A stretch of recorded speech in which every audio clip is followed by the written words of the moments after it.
迷你七八角 PK 98七八角，一款是容量最小的120毫升的珍珠错开，一款是容量最大的1100毫升的卡夫蛋塔。这次让他们两个来个 PK， 看样是小的好玩呢，还是大的好玩呢？先来看看这款珍珠错开，它是这种很厚实的玻璃瓶包装，迷你又精致，拿在手里还是蛮重的，质量也很透明。里面的小珍珠加上爱心亮片，好好看呢。打开看看，我感觉这么热的天还已经化了，真的化了。它这个味道闻起来甜甜的。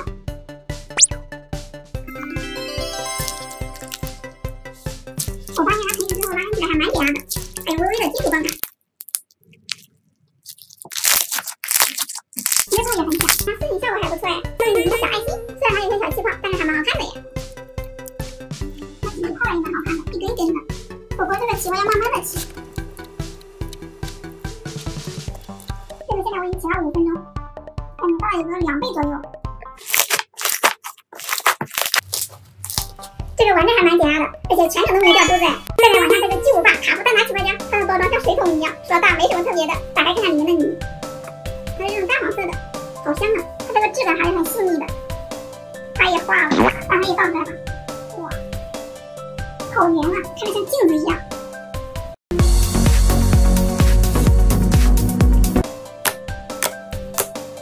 成型之后喝起来好舒服呀，很解压。给你们拉个肚看看，哇，比瓶子都大了，小泡泡很轻松呀。我们来起个泡看一下，拉伸起来还挺有韧性的。哇，还是有点重的，暂停。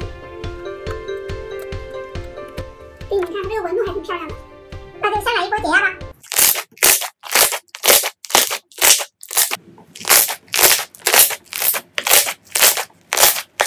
这个捏泡太舒服了。开始完成起泡，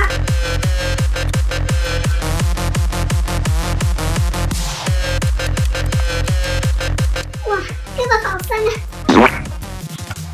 来看看大多少，哇，一下起了这么大，最少有个3倍左右，哇，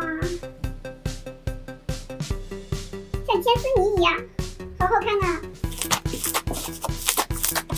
像那些棉花一样，手感特别好。